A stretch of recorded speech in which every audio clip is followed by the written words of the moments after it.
حضرت عثمان غنی کی حیا کا عالم یہ تھا کہ فرشتے ان کی حیا کو دیکھ کر کے حیا کرتے تھے. تو نبی کا حیا کا عالم کیا ہوگا؟ آسمان سے آواز آتی ہے، آسمان سے آواز آتی ہے کہ میرے محبوب کے کپڑے کو نہ اتارنا، میرا محبوب بڑا با حیا ہے. اس کے بعد انہی کپڑوں کے اوپر پانی ڈال دیا جاتا ہے. اس کے بعد اب مسئلہ پیدا ہوتا ہے کہ اس کپڑے کو خشک کیسے کیا جائے، اس کپڑے کو سکھایا کیسے جائے. حضرت علی راوی ہیں، بیہقی کی روایت ہے، حضرت علی کہتے ہیں اس کپڑے کو سکھانے کے لیے ایک ہوا چلتی ہے، ایک خوشبودار ہوا چلتی ہے، اور اس خوشبودار ہوا نے اس پورے کپڑے کو سکھا دیا.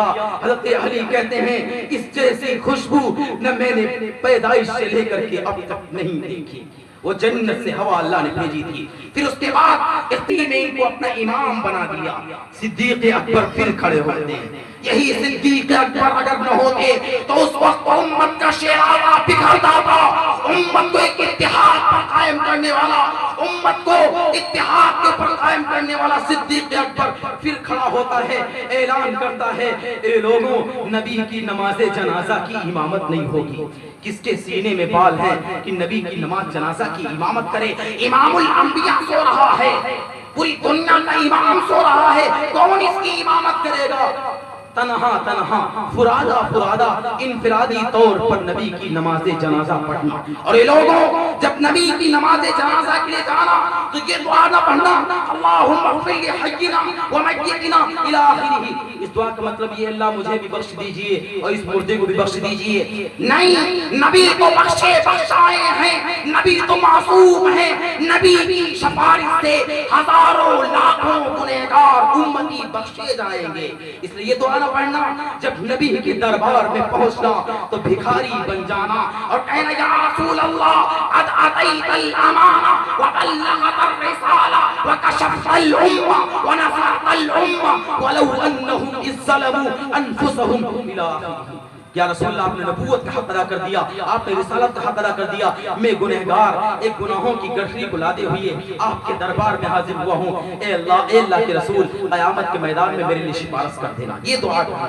اس کے بعد نبی کو دفن کیا گیا. جس جگہ نبی کا وصال ہوا تھا نبی کو اسی جگہ پر دفن کیا گیا.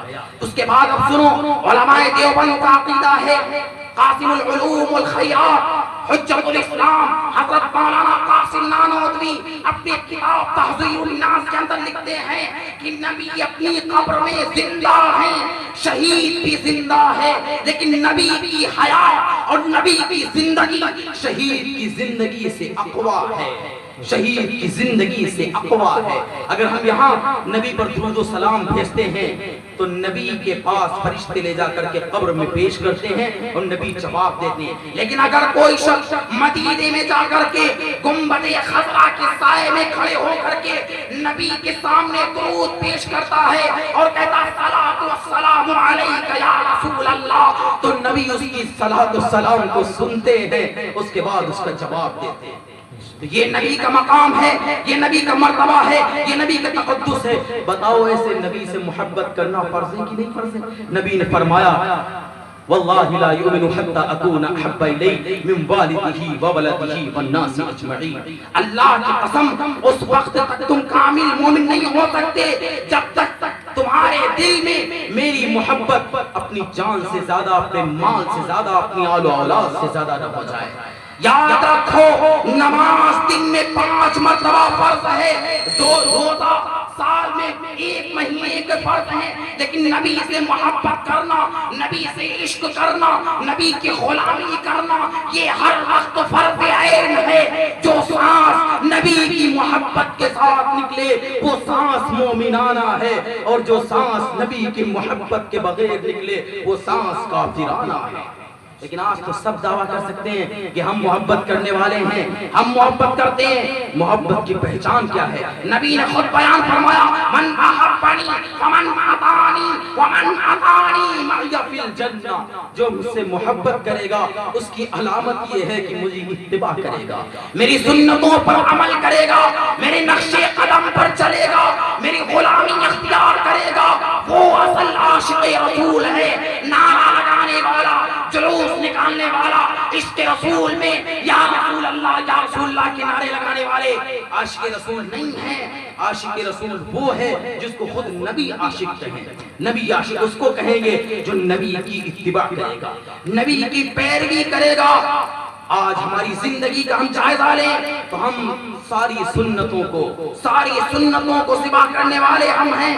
ہمارا کھانا, ہمارا پینا, ہمارا لیٹنا, ہمارا بیٹھنا, ہماری تجارت, ہماری کاشتکاری, ہمارا کاروبار, ہماری دکان, کون سی چیز میں ہم نبی کی سنت پر عمل کرتے ہیں, کون سی چیز میں ہم نبی کی زندگی کو اپناتے ہیں. کوئی ایسا شعبہ ہے جس کو نبی نے خالی چھوڑا ہے؟ نبی نے یہ دین اکمل ہے, الیوم اکملت لکم دینکم واتممت علیکم نعمتی. نبی نے تو استنجا کرنے کا بھی طریقہ بتایا ہے.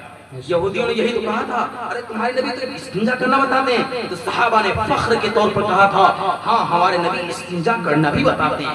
ایسا کون سا شعبہ ہے جس میں نبی کی تعلیمات موجود نہیں ہیں؟ اے 14 صدی کے مسلمانوں, اللہ کہتا ہے قل ان کنتم تحبون اللہ فاتبعونی یحببکم اللہ. اگر تم محبوب ربانی بننا چاہتے ہو, اگر تم غوث اسراری بننا چاہتے ہو, اگر تم محبوب سلطانی بننا چاہتے ہو تو میرے محبوب کی اطاعت کرو. میرے محبوب کی غلامی میں دنیا کی سلطنت بھی ہے, میرے محبوب کی غلامی میں دنیا کی بادشاہت بھی ہے, میرے محبوب کی غلامی میں دنیا کی حکمرانی بھی ہے, میرے محبوب کی اطاعت میں, میرے محبوب کی غلامی میں جنت کی ضمانت بھی ہے. یاد رکھو ولایت بھی نبی کی غلامی میں ہے. خلاف پیغمبر کسی رہ گزیر کہ ہرگز بمنزل نخواہد رسید.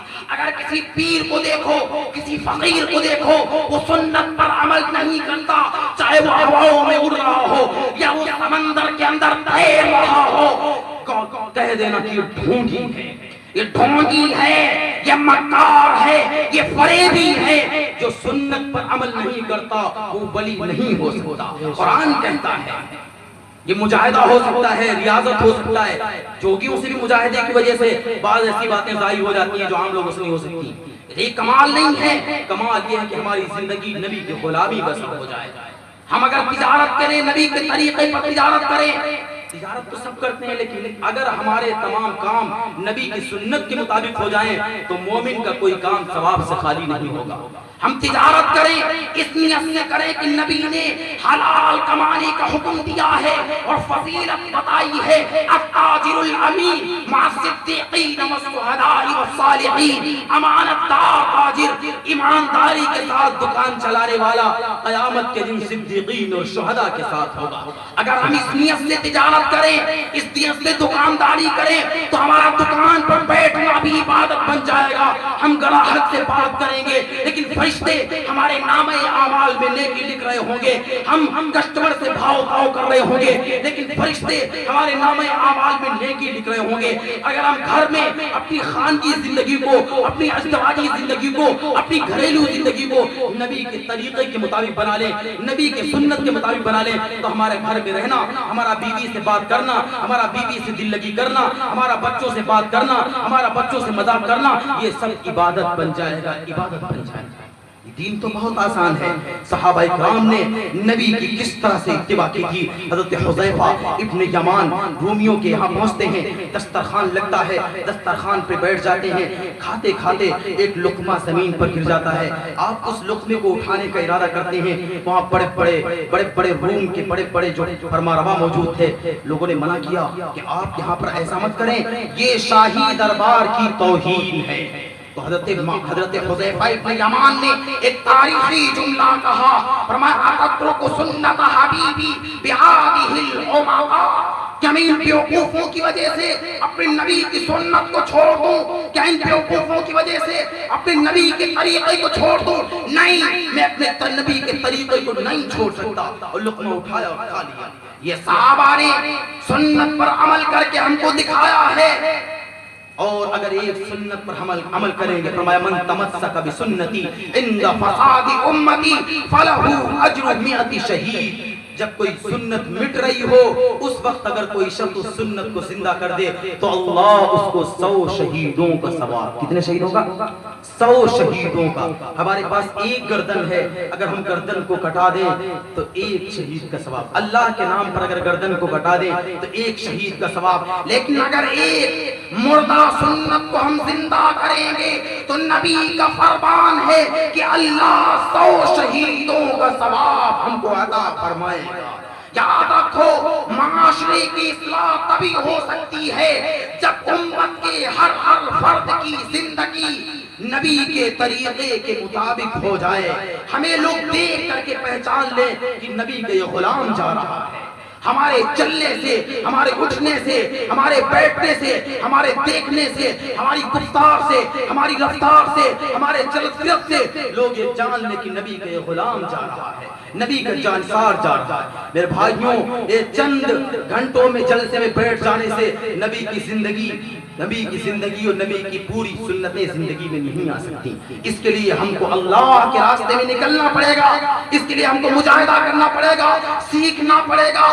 صحابہ نے 11-13 سال تک نبی کی صحبت میں رہ کر کے اپنے محبوب کی زندگی کو سیکھا ہے، تب جا کر کے ان کے اندر زندگی پیدا ہوئی تھی، تب جا کر کے لوگ دیکھ کر کے کلمہ پڑھ لیا کرتے تھے۔ افریقہ کے جنگل میں جنگل کے شیر اور جنگل کے اسطحے بھی ان کے ایک حکم پر پورا جنگل خالی کر دیا کرتے تھے۔ کیوں؟ کیونکہ انہوں نے اپنے اندر اپنے نبی کی زندگی کو پیدا کیا تھا۔ اس لیے ضروری ہے کہ ہم اللہ کے راستے میں نکل کر کے اس نبی کی پیاری زندگی کو سیکھیں۔ وقت کم ہے، ابھی ہمارے حضرت استاد محترم حضرت الحاج مولانا نفیس الحق صاحب جو صدر محترم ہے جلسے کے، وہ بھی تشریف فرما ہے، اور حضرت مولانا مفتی سراج صاحب وہ بھی تشریف لا چکے، ان کا بیان ہوگا۔ اس جلسے سے یہی پیغام لے کے جاؤ میرے بھائیوں کہ آج سے ہم یہ طے کریں گے کہ اپنا ہر کام نبی کے طریقے کے مطابق کریں گے۔ ارادہ کرتے ہیں انشاءاللہ، ہاتھ اٹھا کے ارادہ کرو کہ آج سے کوئی کام نبی کے طریقے کے خلاف نہیں کریں گے۔